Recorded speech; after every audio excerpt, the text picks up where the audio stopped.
大家好，我是小甘，今天我们来聊聊便携耳放这个话题。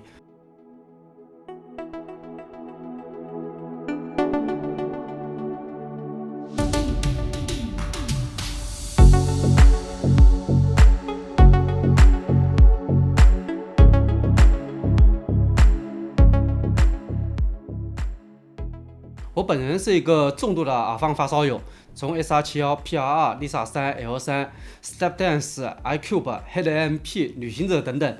接触过市面上大部分的便携耳放。首先，为什么需要便携耳放？最大的原因就是便携耳放可以给我们的播放器带来不一样的音色变化，这非常的有意思，因为这意味着每更换一个耳放就能体验到不一样的音色。比如 SR7就是威猛有力、大起大落。又比如 iCube V1、V2、V3 的细腻奶油感十足，人声尤其是女声清新甜美，而 Stepdance 则是创造性的在 3.5 单端里面应用了全平衡的电路，最终所营造出来的声音效果就是温润优美、声场宽广。我认为每一台耳放都有着自己独特的个性，除了不同耳放之间音色的区别之外，我认为还有一点就是使用习惯的变更。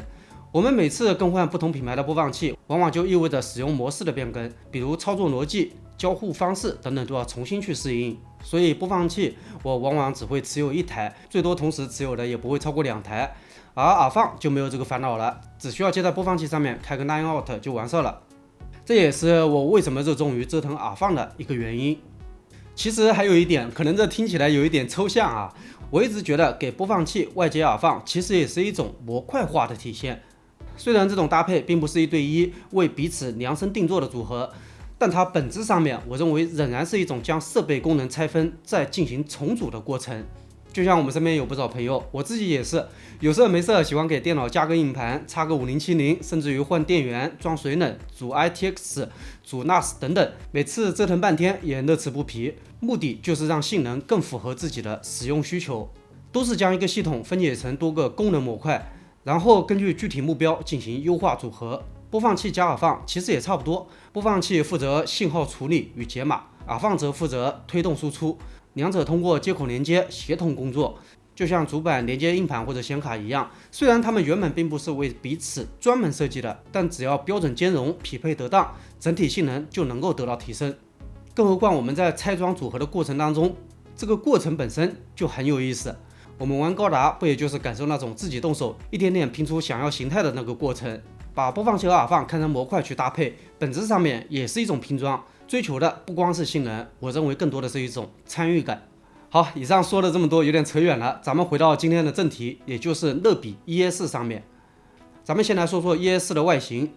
ES 这款耳放的设计，我认为与乐比之前的设计风格已经没有太大的关系了。大家都知道嘛，乐比之前非常喜欢运用木头来作为播放器的背板，这种工艺能带来一个独特的优势，那就是在重量上面会控制的更加的到位。但是在 E7之后，乐比的设计语言就换了一个思路，不再使用木质材料作为播放器的背板了，取而代之的是设计语言变得更加的现代了。在我看来 ，ES 与 E7应该归属到同一种设计语言当中。ES 通体黑色，配上硕大的金色音量旋钮，在颜值上我认为没有太多槽点的。不过这种设计自然也是有些问题的，那就是边角实在是有些过于坚硬了。所以如果我们日常使用的话，我认为还是要给 ES 去配备一个保护套的。接口方面是 3.5 和 4.4 的输入，配合 3.5 和 4.4 的输出。如果我们使用 3.5 输入的话，也是可以使用 4.4 的输出的，这一点我认为非常的人性化。机身接口方面还有个 Type-C 的充电口，就再无其他接口了。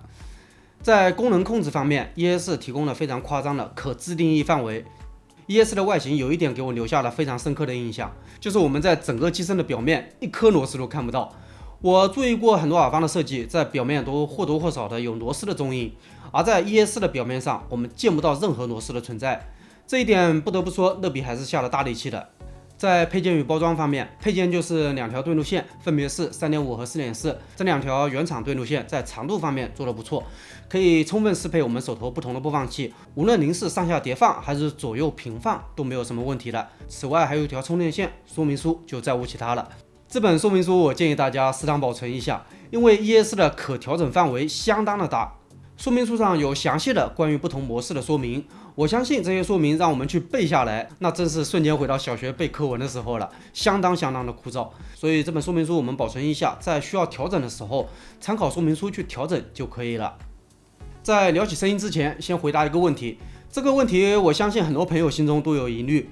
那就是为什么现在所谓的随身耳放越做越大了？没错 ，ES 对比我之前接触过的随身耳放来说，哪怕是其中最大的 PRR。ES 在体积上面也大的一圈不止，不光是 ES， 市面上其他品牌的耳放也是如此，比如凯音 C9 二代、Mascobot 475等等。那么为什么会造成如今这个局面？原因之一就是耳放这种产品先天便携性不足。是的，其实是便携性导致的。虽然我有过这么多的耳放啊，但其实这些放大器我很少带出去用，或者通勤路上使用，因为口袋里面实在是放不下。耳放叠加播放器之后，我认为叠加之后的厚度是一个最大的问题，并且调整音量也不方便。所以这些耳放我大部分都是在店里面或者说在家里的时候去听的。也正是因为这个原因，品牌方意识到，既然大部分烧友都是在固定场合使用，那不如做大一点。再加上这些年来的技术发展，比如全平衡电路以及电子管的加入，还有18650电池 ，ES 里面就是塞了整整6颗18650电池，还有输出功率方面的均倍竞赛等等，这些都对耳放的体积提出了客观要求。在这些因素的叠加之下，所以现在市售的耳放体积都不能够算小。第二点的话是播放器越来越强所导致的，现如今的播放器性能与我刚入行时已经不可同日而语了。我们那会儿玩的最多的就是录音笔、IPC 这些，小一点的就是 JVC V40、V80嘛，还有索尼的云雷、爱立和的 H120、H320等等这些设备。这些设备当中，以 IPC 为例，实在是有一些白开水了。在这种情况下，加个耳放去进行一些推力的增加，或者说音色的调整，也就变成了一件理所当然的事情。但是时间到了如今，市面上的播放器，我认为驱动99%的耳塞都没有问题，而且互相之间的音色差异也非常明显。ESS、CS、AKM 三足鼎立，再配合电子管 R2R、FPGA 等等，播放器的可选范围是非常丰富的。也正是因为如此，入门级的耳放已经没有太大的意义了。而如果要超越播放器本身的输出水准，无疑对耳放又有着客观的要求，也就是需要足够的强。不然的话，那我们还不如播放器直推了，对吧？也正是因为以上这两个原因，所以耳放的体积必不可免的在越做越大。聊完以上，接下来咱们就来说说搭配和听感。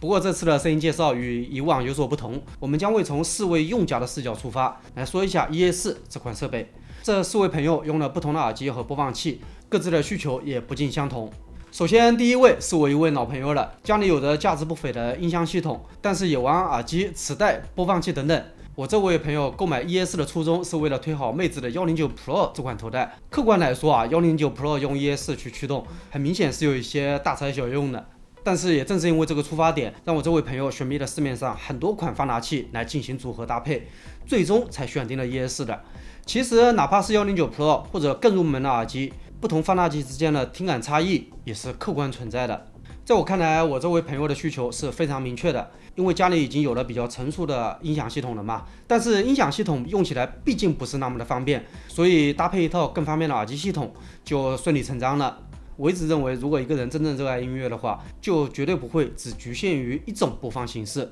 头戴式耳机、音箱、入耳式耳机本来就不是互相取代的关系，而是各有所长。我这位朋友家里已经有了3个器材架，分别用于放置播放器、前级、后级、解码、电阻等等。系统庞大，但是很完善，这些都是服务于它的音箱系统。在这个前提之下，再给耳机系统去折腾一套器材架，那真是一件非常繁琐的事情。所以最后他选择了播放器搭配耳放去驱动头戴的一个使用模式，这可以在保证日常使用便利性的基础上，又能够获得足够高的音质表现。这位朋友的这套组合我试听过，魅子的109 Pro 本身是一支调音略中性偏软的耳机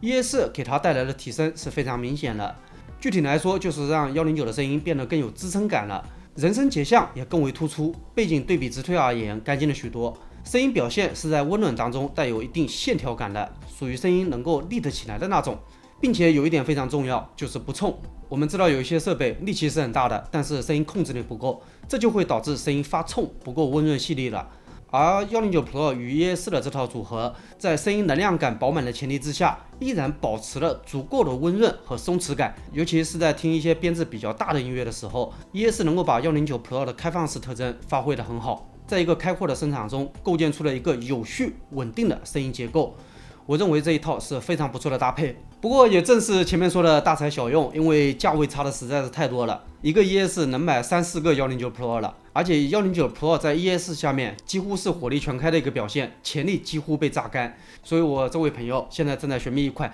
能够与 ES 组合的更到位的头戴耳机。第二位是一位老师，因为工作性质的关系，所以他不存在通勤的概念，但是他自身有一个情况是很多朋友都面临的，就是家里空间不是特别的大，桌面上面放一台电脑之后，空间就不是特别的宽裕了，但是偏偏又很喜欢听音乐，所以摆在他面前的难题就是选择一款足够强又足够小的耳放，用来搭配 H1000U 与 E7 的1955版本。由于 E7 本身自带 ES 线路输出的关系，所以我这位朋友选择 ES 似乎是一件顺理成章的事情，其实不是的，因为这位朋友的耳机是 H1000U 的缘故，并且希望以后能够上到 Sarsvala Unveiled 的，所以他对于放大器的性能有着严格要求，至少不能够拖 Sarsvala Unveiled 的后腿。在我看来 ，ES 驱动 H1000U 是不存在什么问题的，这与 1000U 本身底子足够的好有着直接关系。而在驱动 Sarsvala U 上面的表现，我认为属于虽然不能够完全推开，但是表现已经足够让他感到满意了，能推出个7788的水准，已经可以从侧面一览 Sarsvala Unveiled 的特点。在声音框架上 ，ES 可以为 Sarsvala Unveiled 构建出一个很全息、很三维的音乐场景。具体来说，声音的信息量表达是到位的，没有出现缺少信息量的情况。前端给多少 ，Sarsvala U 就能发挥出多少。而在低频方面 ，ES 下面的 Sarsvala Unveiled 使用 4.4 平衡去驱动，开启 ES 的高电压与高振翼，低频的轮廓也可谓是清晰可见，弹性也表达得很到位。但是 ES 毕竟是一台电磁供电的可便携耳放，所以在低频的量感方面，我认为没有达到 Sarsvala Unveiled 应有的水准。而在声场方面 ，Sarsvala Unveiled 因为比旧款也就是一代好驱动了很多，所以声场方面我认为问题不大。但是如果说我们与驱动到满的器材去对比，比如海德纳 300B， 那么我认为在声场释放方面还缺了一口气。不过就算如此，也比 H1000 Unveiled 或者乌托邦的声场要大出许多。也正是因为这个原因，所以我这位朋友最终选择了 ES， 并且为未来升级 Sarsvala Unveiled 进行了准备。第三位是一位在国外留学的小哥，主力耳机是 HS 2000 Mark 3与 FitAir 的 DC Type。这两款耳机我都非常的认可，前端配备的是乐比的 P6 Pro 10周年和 SP3000。说起来这里还有个插曲，就是大家知道 ES 这款耳放是有10周年纪念版的嘛，也就是黄金版，全世界只有99台，在发布信息10分钟之后就被预定一空了。我这位朋友因为人在国外的关系，就错过了这一波，后面回国之后找我试听了 ES 普通版，只听了10分钟就刷卡。我这位朋友之所以选择 ES， 原因非常的简单啊，就是因为台式机没办法带出国。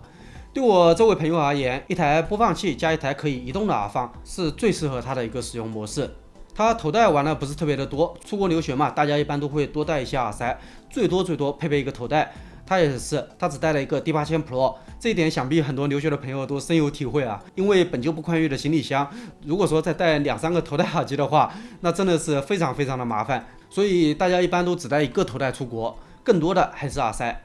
既然是耳塞，那么有一个问题不得不说，那就是底噪。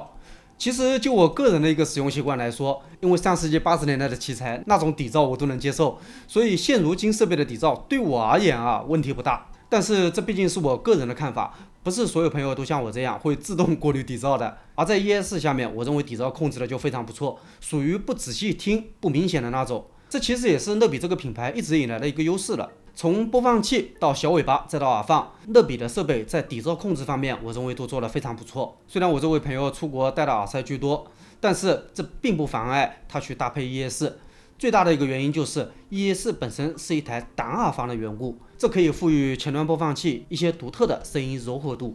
以及更加圆润自然的声音表现，也就是我们一开始说的耳放给播放器带来的音色上的变化。具体来说，在搭配 SP3000之后，开启 SP3000的 Line Out 模式，非常直观的就可以感受到 HS2000 Mark III 的线条感更加的圆润了，声音边缘很明显有了更多的自然性，而不是只推下面边缘略微有一点锐利的听感。同时，声音的一体感也得到了一定程度的增强，整个声音可以给到人一种浑然一体的听觉感受。其实周围一直有朋友说 HS2000 Mark III 搭配 AK 的设备，高频有一点点亮，有一点刺激感。关于这一点，我希望在 SP4000 上面能够得到一定程度的改善。事实上，我一直认为乐比的播放器搭配动圈是有奇效的。HS2000 Mark III 的这个小问题，我们通过更换线材或者说前轮搭配都可以进行适当的弥补。我这位朋友就是用 ES 去进行了一个提升。我在试听完这一套之后，感觉就一点。HS2000 Mark III 真不愧是当今动圈 No.1 的产品。ES 驱动的 HS2000 Mark III 拥有着不弱于超旗舰多单元耳塞的实力。不过我自己是有些坐不住的，因为 ES 的这个体积几乎断绝了我们边走边听的可能性，所以我自己是给 HS2000 Mark III 换了一条升级线，从侧面去对 HS2000 Mark III 进行一个提升。殊途同归，我们最终的目的都是尽可能的将 HS2000 Mark III 的潜力全部释放出来。所以我认为，如果您的播放器是 AK 或者索尼，并且更热衷于动圈耳塞，比如 A1、A8 线 LTD、HS2000 Mark III、FW1、RE900 等等，希望尽可能的发挥出耳塞的潜力，而不在乎便携性，那么搭配 ES 我认为可以一试。第4位也是最后一位，也是我的一位老朋友了。这么说吧，这位朋友从 DAT 到 MD 再到 CD 机，还有现在新出的播放器无所不玩，他是真的非常的喜欢音乐。DAT、MD 这些设备大家都知道了嘛，都非常的古老了，大部分都是上个世纪的产品，在使用上面存在一个客观的难点，那就是缺少 4.4 口。在 4.4 口一统江湖的今天，如果一个设备没有 4.4 输出口的话，那实在是一些有些麻烦的事情。比如他刚刚购入的孟菲斯托这款耳机就是 4.4 接口的，现在市面上几乎所有的旗舰耳机都标配 4.4 接口的线材了。而且老的设备，比如索尼 R50、R909、RH1 等等，输出功率非常的低，大部分只有几毫瓦。这种功率用来驱动它手头的头戴耳机，比如 ADX5000，无疑存在一定的难度。这时候去配备一台放大器也是顺理成章的事情。但是给这些上个世纪的古董去配放大器并不简单。虽然 ES 的输出功率可以达到驱动 ADX5000 的要求，但是给这些古董设备去选择耳放，还有一个要点，那就是音色的匹配度。如果说我们选的不对的话，破坏了 DAT 或者 MD 原本的那个模拟性，或者说声音的自然感，那这个耳放我认为还不如不配。正是因为这点，所以我这位朋友在我的推荐下，最终选择了 ES 来进行一个搭配。因为我自己也有一些 CD 和 MD 嘛，就我的听感而言 ，ES 的电子管音色与我手头这些上世纪的设备在风格方面有着非常高的匹配度。无论是 D6C 还是 XPS900，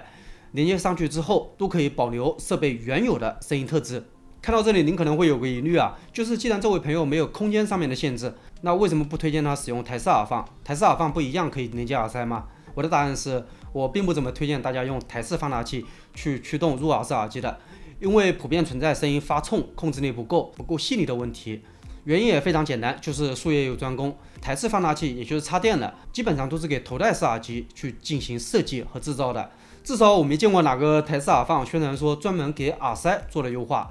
同时，无意间的音量过大也会对耳机和我们的听力造成不好的后果，因为现在的入耳式耳机阻抗都非常低了，同时灵敏度又非常的高，所以我不推荐大家使用台式设备去驱动耳塞。而如果说是 ES 的话，属于可以同时兼顾头戴式与入耳式的一个局面，驱动我们前面说的 H1000U， 或者说乌托邦2代，或者我这位朋友的 ADX5000， 我认为都有一个不错的表现。而如果说是驱动耳塞的话，控制力也非常出众，属于同时可以兼顾的那种。这其中的一个最重要的原因就是 ES 的可调整范围实在是太丰富了，从高低振翼到电压再到电流模式，我们可以组合出非常多的玩法。但是我依然建议大家，无论您用什么放大器，是台式、随身还是音箱的功放，我都建议您在听音乐之前确认音量已经处于合适的范围了。好了，那关于我这4位朋友的听感介绍就先到这里了。其实关于 ES 的使用案例还有很多，只是限于篇幅，所以今天只列举了4个朋友的使用场景。如果说您有关于 ES 的使用心得，也欢迎您在评论区留言与我们进行一个分享。在我看来 ，ES 是一台将模拟与现代结合的比较到位的产品，也是在这个体积的前提之下，能发出最好声音的可移动耳放。最后有一个问题是摆在我们所有人面前的，那就是 ES 这种设备与传统插电式的台式耳放，也就是台式机对比下来怎么样？我认为，如果说您主要使用头戴式耳机，可以接受更大、更重且不可移动的设备，愿意购入解码器去进行组合等等，那么 GS 或者 PA1 V590之类的传统耳机放大器依然是具备了更多性价比的选择。如果说您并没有空间或者说使用上面的一个限制，更愿意在一个固定的空间去聆听音乐，在这种前提下，选择传统台式设备去驱动头戴式耳机，我认为在音质上对比 ES 会具备更多的优势。但是如果说您更热衷于入耳式耳机，希望尽可能的榨干耳塞应有的潜力，不喜欢被场合或者空间束缚住，那么这个时候我认为 ES 就有它的价值所在了。好了，那咱们本期针对乐比 ES 不是评测的评测到这里就结束了。我认为如果说您可以接受 ES 的重量和体积的话，毕竟这已经脱离了我们传统耳放的这个范畴了，那么我相信 ES 的音质不会让您失望。丰富的调整范围可以给您带来充足的可玩性。如果说您对于 ES 这款设备有兴趣的话，也不妨到我们原生态的上海、广州门店来实际的试听一下。目前我们原生态的上海和广州门店都提供了样机试听。最后再次感谢朋友们的观看，我是小甘，我们下期再见。